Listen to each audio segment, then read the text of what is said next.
Welcome to lemon stories. இந்த வீடியோவில் நம்ம எதை பற்றி பார்க்க போகிறோம் அப்படின்னா, விஜய் அண்ணா வந்து அரசியலுக்கு வந்து ரொம்ப நாள் ஆயிடுச்சு. ஸோ அவங்க கட்சியோட நிலைப்பாடு என்னங்கிறது இப்போ நமக்கு தெரியாது, கொள்கை என்னன்னு தெரியாது, கொடி என்னன்னு தெரியாது.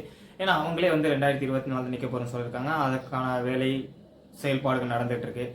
ஸோ அவருக்கு அரசியலுக்கு அவர் வரதுனால அவருக்கு வர காலகட்டங்களில் என்னென்ன பிரச்சனைகள் வரும், ஸோ அவருக்கு இருக்க வேண்டிய பிரச்சனைகள் என்னென்ன, அதனால தமிழ்நாடு அரசியல் என்னென்ன பிரச்சனைகள் வரப்போகுது அப்படிங்கிறதான் நம்ம இந்த வீடியோவில் பார்க்குறோம். ஸோ நமக்கு வந்து பொதுவாக அரசியல் வந்து தெரியாது, பொதுவான அரசியலை பற்றியும் நமக்கு தெரியாது. ஸோ இந்த வீடியோவில் நான் தப்பாக கூட சொல்லலாம், சரியாக கூட சொல்லலாம். ஏன்னா இது எல்லாமே என்னுடைய தேரி தான். நான் இப்படி நினைக்கிறேன், எனக்கு இப்படி தான் தெரியும் அப்படிங்கிறத நான் சொல்ல போகிறேன். ஸோ அதனால் இது வந்து ஏதாவது தப்பு இருக்குது, நீ சொல்கிற சரி தவறு இது எல்லாமே நீங்கள் கமெண்ட்டில் வந்து தெரிவிக்கலாம்.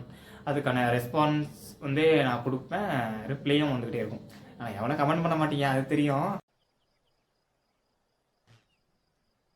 இதெல்லாம் எதுக்கு பேசுகிறேன் அப்படின்னா, எவனோ எப்படி என் வீடியோ பார்க்குறவன் என் முக்கால்வாசி பேருக்கு அரசியலுக்குலாம் என்னென்ன தெரியாதவர் தான் எப்படி பார்க்க போகிறான். ஸோ அதனால் நான் தைரியமாக பேசுகிறேன் அரசியலை பற்றி. ஓகேவா? நம்ம நாட்டில் பொதுவாக அரசியல் எப்படி இருக்குது அப்படிங்கிறத பார்த்தோம்னா, எப்பயும் போல தான் டிஎம்கே ஏடிஎம்கே இதை விட்டால் நமக்கு வேறு கட்சி தெரியாது, அந்த வேறு கட்சிக்கு நம்ம கையும் போகாது.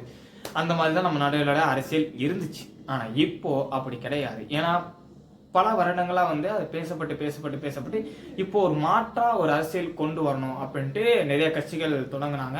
ஆனால் அந்த கட்சியும் கடைசியில் அந்த இரண்டு கட்சியோட போய் சேர்ந்துருச்சு. அதனால் அதுவும் இல்லாமல் இப்போது சில கட்சிகள் மட்டும் இருக்குது. எக்ஸாம்பிளுக்கு இப்போ புதுசாக வந்திருக்கிற நம்ம தமிழக வெற்றி கழகம், அதுலேயே கூட நிறையா குழப்படி இருக்குது. அந்த வெற்றி கழகம்ங்கிற இக்கு போடல அப்படின்ட்டு நிறைய பேர் இதெல்லாம் கத்திட்டு இருந்தானுங்க. ஸோ அதெல்லாம் சின்ன சின்ன மிஸ்டேக் தான், அதை ஒன்றும் பண்ண முடியாது. ஆனால் இருந்தாலும் அது தப்பு தான், அது நான் சொல்லிக்க விரும்புகிறேன். நான் இதை வன்மையாக கண்டிக்கிறேன். மோஸ்ட்லியான பீப்புள்ஸ் வந்து, அதாவது 50-50 ஆன பீப்புள்ஸ் வந்து என்ன நினைக்கிறாங்க அப்படின்னா, மாட்டு கட்சி வேறு ஏதாவது கட்சிக்கு நம்ம ட்ரை பண்ணி பார்ப்போம், இந்த வாட்டி ஓட்டு தெரிஞ்சு பார்ப்போம் அப்படின்னு நினைக்கிறாங்க. ஆனால் அந்த கட்சிகளால் ஏன் வர முடியல அப்படின்னா, அந்த 50 பேர்ஸ் பீப்புள்ஸ் வந்து எப்படி இருக்காங்க அப்படின்னா, அப்படியே டிவைட் ஆகிடுறாங்க. எப்படின்னா சில பேர் வந்து சீமான் பக்கம் போயிடுறாங்க, சில பேர் வந்து கமல் பக்கம் போயிடுறாங்க, சில பேர் வந்து சின்ன சின்ன குட்டி அவங்க ஊர்லேயே சின்ன சின்ன கட்சிகள்லாம் இருக்கும்ல. காலேஜ் படித்து முடிச்சுட்டு 23 வயசுலையோ 24 வயசுலையோ 25 வயசுலையோ வந்து நானும் அரசியல் நிற்க போகிறேன் அப்படின்னு சொல்லிட்டு நிறைய பேர் வந்துட்டு ஓட்டு கட்டிட்டு பண்ணுங்க, அவங்ககிட்ட போயிடுறாங்க. ஸோ அவங்களெல்லாம் ஒட்டுமொத்தமாக திரட்டி ஒரு கட்சி வந்துச்சுன்னா கண்டிப்பாக அந்த கட்சி ஜெயிக்கும். அந்த கட்சியாக நம்ம விஜய் கட்சி இருக்குமா அப்படிங்கிறது ஒரு கேள்விக்குறி. விஜய் அண்ணாக்கு இதில் என்ன பிரச்சனை இருக்குது அப்படிங்கிறத எனக்கு தெரிஞ்சவரையும் நான் சொல்கிறேன். ஸோ உங்களுக்கும் இது தெரிஞ்சும் இல்லை எனக்கு ஓகே நீங்கள் சொல்கிற எனக்கு புரியுது ப்ரோ அப்படின்னு சொன்னீங்கன்னா நீங்கள் கமெண்ட் பண்ணுங்கள். இல்லை இந்த பிரச்சனைலாம் எனக்கு தெரிஞ்சவரை இந்த பிரச்சனைலாம் இருக்குது அப்படின்னா நீங்கள் கமெண்ட் பண்ணுங்கள். ஸோ என்னுடைய பார்வையில் வந்து என்னென்ன பிரச்சனை இருக்குது அப்படின்னா, மோஸ்டான பீப்புள்ஸ் வந்து ஒரு கட்சி ஆரம்பிக்கிறாங்க அப்படின்னா ஒரு ஸ்டாண்டுன்னு ஒன்று இருக்கும். அதாவது ஒன்று வலதுசாரி, இன்னொன்று இடதுசாரி.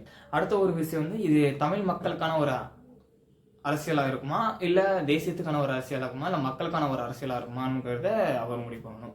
ரெண்டாவதான ஒரு விஷயம் என்னன்னா, இதில் இருக்கிறதுலே மிகப்பெரிய பிரச்சனை அப்படின்னா அதிமுக அண்ட் திமுக, மற்ற கட்சிகள் இந்த பாஜக, அப்புறம் நாம் தமிழர் கட்சிகள், இப்படி இந்த கட்சிகளெல்லாம் பகச்சிக்கவும் கூடாது, அதே சமயம் எதிர்க்கவும் கூடாது. ரெண்டும் ஒன்று தான்டா, சரி. அது ரெண்டு கட்சிகளையும் ஆதரிக்கவும் கூடாது, அதே சமயம் எதிர்க்கவும் கூடாது. இது ரெண்டுக்கும் நிலையான ஒரு, நான் ஆல்ரெடி திமுக அடிக்க ஆரம்பிச்சிட்டான். நாம் தமிழர் கட்சி, இது நாம் தமிழர் கட்சி வந்து கொஞ்சம் அடிக்கலாம் இல்லை, அவங்க வரட்டும், வந்து சண்டை செய்யட்டும், பார்த்துக்கலாம் அப்படிங்கிற மாதிரி ஒரு நிலைப்பாடில் தான் இருக்கானுங்க. ஸோ ஆனால் இந்த திமுக கட்சி ஆல்ரெடி அடிக்க ஆரம்பிச்சிட்டான். ஸோ அதனால் கண்டிப்பாக வந்து அந்த பக்கம் போகிறதுக்கான வாய்ப்புகள் ரொம்ப கம்மி. ஆனால் போனால் ஏற்றுப்பானுங்க, அது வேறு விஷயம். ஓகேவா? ஆனால் அவர் அறிக்கையில் வந்து என்ன சொல்லியிருக்காருன்னா, இல்லை நான் வந்து தனியாக தான் நிற்க போகிறேன் அந்த மாதிரி தான் சொல்லியிருக்காரு. ஏன்னா நான் வந்து ஒரு மாற்றுக் கட்சியாக தான் வரேன் அப்படின்னு சொல்லியிருக்காரு. ஸோ அதனால் மாற்றுக் கட்சியாக வந்து போய் நிற்கிறதுங்கிறது ஒரு மிகப்பெரிய ஏமாற்றமாயிரும். ஏன்னா ஏற்கனவே நிறைய பேர் வந்து அந்த மாதிரி தான் வந்து அதிமுக அந்த திமுகவில் போய் இணைச்சிட்டானுங்க. ஓகே, இப்போ அந்த கட்சிகள்லாம் இருக்கிற இடமே தெரியாமல் காணா போயிட்டுருக்கு. இந்த மாதிரியான பல பிரச்சனைகள் இருக்குது. அது மாதிரி பார்த்தீங்கன்னா பேஸ்மெண்ட் லெவலில் இருக்கிற பிரச்சனைகள். பேஸ்மெண்ட் லெவலில் என்ன பிரச்சனை இருக்குது அப்படின்னா, இப்போ ஒரு கட்சி அப்படின்னு எடுத்தோம்னா அதிமுகக்குன்னு ஒரு பேஸ்மெண்ட் இருக்குது, திமுகக்குன்னு ஒரு பேஸ்மெண்ட் இருக்குது, நாம் தமிழர் கட்சிக்குன்னு ஒரு பேஸ்மெண்ட் இருக்குது, பாஜகக்குன்னு ஒரு பேஸ்மெண்ட் இருக்குது. இது என்ன பேஸ்மெண்ட் அப்படின்னா, இவங்க யாருமே இந்த கட்சியை தவிர வேறு எந்த கட்சியும் ஓட்டு போட மாட்டாங்க. அவங்ககிட்ட நீ என்னதான் போய் கற்றுனாலும் அவன் கிட்ட போய் என்ன பேசினாலும் சரி, நான் வந்து என்னென்ன பண்ணுவேன், ஆனால் அந்த கட்சி தான் ஓட்டு போடுவேன் அப்படின்ற மாதிரி ஒரு இதை வச்சுருப்பாங்க. ஸோ நான் வந்து அரசியல் இந்த காசு வாங்கிட்டு இந்த கட்சின்னு அந்த கட்சி தவறல அவனை பற்றி பேசலை, நான் வந்து கீழே அடிமட்டத்தில் இருக்க தொண்டனை பற்றி பேசிகிட்டு இருக்கேன். ஓகேவா? ஸோ அந்த மாதிரி ஆட்களில் வந்து ஒரு கட்சி உருவாக்குறது வந்து ரொம்ப கஷ்டம். ஏன்னா 2026 கண்டிப்பாக விஜயால் ஜெயிக்கிறதுக்கான வாய்ப்புகள் ரொம்ப கம்மி. ஓகேவா? ஸோ அதனால் 2026 வந்து அவர் ஜெயிச்சிருவார் அப்படின்லாம் நிறைய பேர்லாம் நம்பிட்டு இருக்காதீங்க. ஆனால் அவர் நிற்கிற இடத்துல வேணால் ஜெயிக்கலாம் தவிர, ஆனால் அவர் முதலமைச்சர் ஆவாரா அப்படிங்கிறது ஒரு மிகப்பெரிய கேள்விக்குறி. கண்டிப்பாக ஆக மாட்டார். ஏன்னா இங்கே அரசியலுடைய நிலவரம் வந்து இப்போ வரையுமே ரொம்ப வேற மாதிரி போயிட்டுருக்கு. இப்போ வரையுமே அந்த மாதிரி ஒரு டிபேட்லாம் போகல. ஓகேவா? ஸோ அப்படி இருக்கும்போது 2026 என்னுடைய அசம்ஷனை பொறுத்தவரையும் அவர் முதலமைச்சராக ஆக மாட்டார்.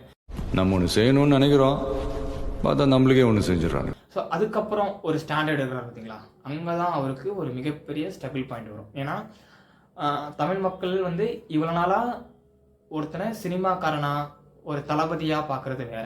ஆனால் அதே தலைவன் ஆகிறதுங்கிறது வந்து தளபதி சொல்கிற மாதிரி தான், ஒரு யுகமே தேவைப்படும். ஓகேவா? ஆனால் ஒரு தலைவன் உருவாகிறதுக்கு ஒரு யுகமே தேவைப்படுது. ஸோ அதனால பொறுமையாக இருந்து திருப்பி கமல் மாதிரி ஆயிராம, ரஜினி மாதிரி ஆயிராம, திருப்பி களத்திலே நின்று வந்தார்னா வர்றதுக்கான வாய்ப்புகள் ரொம்ப அதிகம். ஸோ நிறையவே இருக்குது சொல்லணும். ஸோ அப்படி வந்தால் மட்டும்தான் முதலமைச்சர் ஆக முடியும். ஸோ இது அவருடைய 2வது பிரச்சனை. இன்னும் நிறைய பிரச்சனை இருக்குது. அப்படின்னா பேஸ்மெண்ட் லெவலில் இன்னொரு பிரச்சனை என்னென்னா ஆட்களை சேர்க்கறது, அதாவது தொண்டர்களை சேர்க்கறதுங்கிறது ஒரு மிகப்பெரிய கலை. ஒருத்தன் வந்து வந்தால் அவங்கக்கிட்ட வந்து ஒரு பேச்சு திறமைன்னு ஒன்று இருக்கணும். ஏன்னா எல்லாமே பேசினா வந்துடாது. ஒருத்தன் ஒரு விஷயத்த பேசுறான்னா அதே விஷயத்த இன்னொருத்தர் பேசியிருப்பான், ஆனால் அவனுக்கு எதிர்ப்பு வரும், ஆனால் இவனுக்கு எதிர்ப்பு வராது. ஸோ ஒரு விஷயம் பேசுகிறோம்னா 2 பேரும் ஒரே மாதிரி தான் பேசியிருப்பானுங்க, ஒரே விஷயம் தான் பேசியிருப்பானுங்க. ஆனால் அவனுக்கு வேற மாதிரியான ஒரு விஷயங்களோட இன்னொரு நம்ம தளபதி சொல்கிற மாதிரியே அது தொழில் ரகசிய ஐயாச்சாமி அப்படிங்கிற மாதிரி தான் இருக்கும். ஸோ அதெல்லாம் ஒரு தொழில் ரகசிய ஐயாச்சாமி. அப்ப இதே தொழிலாத்தான் அலையிறியா நீ? பார்த்து பேசுறதுக்கான அந்த ஒரு திறமையை வந்து வளர்த்துக்கணும். ஏன்னா படத்தில் இருக்கிற மாதிரி கட் சொல்லிட்டு அடுத்த கட்லாம் எடுக்க முடியாது, இங்கே லைவில் எல்லாம் ஓடிக்கிட்டு இருக்கோம். ஸோ அதனால் அதுக்கேற்ற மாதிரி ப்ரிப்பேர் ஆகணும். அதுக்கு இன்னும் சொல்லப்போனால் நடிக்கிறத விட அரசியல் நடிக்கிறது ரொம்ப கஷ்டம். ஸோ அவர் அதுக்கு தயாராக இருக்கணும். ஏப்பா, நீ மனசுல பட்ட சொன்னா சிரிக்கிறாளுங்க, நான் மனசுல பட்ட சொன்னா அடிக்கிறாளுங்க. அந்த டெக்னிக் எங்க கத்துக்கிட்ட? அடுத்த பிரச்சனை அப்படி பார்த்தோம்னா மக்களை பார்க்கறது. ஏன்னா இப்போ ஒரு சாதாரண நடிகராக மக்களை பார்க்குறதுக்கு வேற. ஏன்னா அவர் சுற்றி பவுன்சர்ஸ் இருப்பாங்க. ஸோ யார் வரதா இருந்தாலும் அவங்கள தாண்டி அந்த கருப்பு சட்டையில் தாண்டி தான் வரணும். ஆனால் மக்களை பார்க்கும் இந்த அரசியல் தலைவராக இருக்கும்போது வந்து அந்த இடத்துல எம்டி இருக்காது. ஸோ அவங்க எல்லாரும் வருவாங்க, எல்லாரையும் வெல்கம் பண்ணணும், எல்லாரையும் அனுசரித்து போகணும், எல்லாரையும் கிட்டேயும் அன்பாக தான் இருக்க முடியும். ஏன்னா உங்களுக்கு கோவம் வரல அப்படிங்கிறத தாண்டி அவங்க வந்து இத்தனை வருடங்களா 20 வருடங்களா வச்சிருந்த எமோன்ஸாக அந்த ஒரு செகண்ட் தான் வந்து காட்டுவாங்க. ஸோ அப்படி இருக்கும்போது அந்த டைமில் நம்ம எப்படி ரியாக்ட் பண்ணுறோம் அப்படிங்கிறது இருக்குது. ஏன்னா இதை வச்சு நிறைய அரசியல் இங்கே நடந்திருக்கு. இன்னும் முக்கியமாக சொல்ல போனோம்னா விஜயகாந்த் வந்து தோத்ததுக்கான மிக முக்கியமான காரணம் இதானா, அவரை வச்சு அந்த காலகட்டத்தில் ட்ரோல் பண்ணாத சேனல்ஸே கிடையாது. ஆறாது உள்ள வேண்டா கத்துறது இப்ப சொல்லிக்கிட்டே இருக்காங்க, அறிவு கட்ட வேணாம், சொல்லிக்கிட்டே இருக்க கேட்க வேணாம், இருக்கிறவங்கள சும்பையலாம். இப்போ வந்து அவரை பற்றி நிறைய பேசிட்டு இருக்கானுங்க. ஆனால் அப்போ வந்து அதே சேனலை எல்லா சேனல்லையும் சரி டிபேட் போடுவானுங்க. நானே நிறையா வாட்டி பார்த்துருக்கேன், விஜயகாந்தை பற்றி பேசும்போது நிறையா வாட்டி பார்த்தேன், இவரெல்லாம் முதலமைச்சர் என்ன பண்ண போகிறேன் அப்படிங்கிற ஒரு மைண்ட் செட்டுக்கு என்னையே கொண்டு வந்தானுங்க. ஏன்னா இப்போ அப்படி பேசிட்டு இருக்கேன்னா அப்போ நான் சின்ன பையன், அப்போவே எனக்கு அந்த மாதிரியான ஒரு தாட்டை வந்து நியூஸ் சேனலாக இருக்கட்டும் இல்லை மீம்ஸ் எல்லாமே எவரிபடி பேசுகிறாங்க.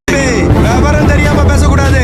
அப்பெல்லாம் நீங்க தம்மா துண்டு பிள்ளைங்க, அப்போ நாங்க தம்மா துண்டு பிள்ளைங்களா இருந்தா நீ இன்னும் நின்னுகிறீங்க.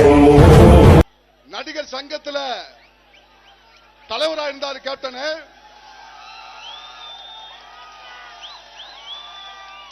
ஸோ அதனால அந்த ஒரு விஷயத்த வந்து அவர் கரெக்டாக ஹேண்டில் பண்ணுற ஒரு விஷயம் இருக்குல்ல, அது வந்து ரொம்ப முக்கியம். ஸோ இவ்வளோ தான் இருக்காங்கன்னா இன்னும் நிறைய இருக்குது, ஆனால் அதெல்லாம் எனக்கு சரியாக தெரியலை. ஸோ உங்களுக்கு தெரிஞ்சால் நீங்கள் கமெண்ட் பண்ணுங்கள். அப்புறம் நம்ம தமிழ்நாடு அரசியல் வந்து இதுக்கப்புறம் சூடு பிடிக்குமானா சூடு பிடிக்கும். ஏன்னா இதுக்கப்புறம் நிறையா நடக்கலாம். ஏன்னா இந்த 24ல் என்ன நடக்கும்னு தெரில. இல்லை வேறு நடுவில் இந்த எலெக்ஷன் வேறு வருது. அது பேர் என்னடா, நாடாளுமன்றமா? 24 வர எலெக்ஷன் பேர் என்னடா தெரியாதே. 2024 என்ன எலெக்ஷன் வருது?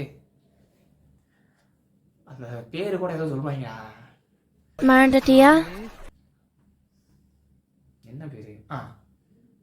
நாடாளுமன்ற எலெக்ஷன் வருது. ஸோ அதில் யார் ஜெயிக்கிறா இதெல்லாம் நமக்கு பிரச்சனை கிடையாது. நம்ம வந்து தமிழ்நாடு அரசியல் நம்ம பார்வையிடும் அப்படின்ட்டு அவர் சொல்லியிருக்காரு.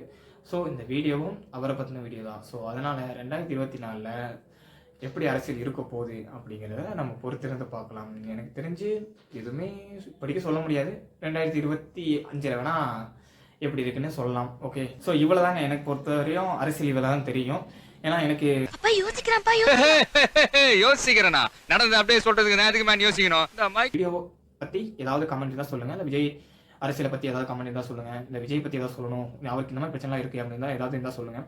ஸோ அதுக்கப்புறம் பார்த்தீங்கன்னா நம்ம வீடியோ வந்து சப்ஸ்கிரிப்ஷன் வந்து நிறையா ஆகணும் அப்படின்னா நீங்கள் ஷேர் பண்ணணும். ஷேர் பண்ணால் மட்டும்தான் நம்ம சேனல் பண்ணுவோம். நம்ம சேனல் வந்தால் தான் வீடியோ வந்து நல்லா பண்ண முடியும். ஸோ அதனால் சப்ஸ்கிரைப் பண்ணுங்கள். வியூஸ் வந்து உங்கள் ஃப்ரெண்டு யாராவது இருந்து தான் ஷேர் பண்ணி விடுங்க. ஸோ ஓகேவா, பாய்.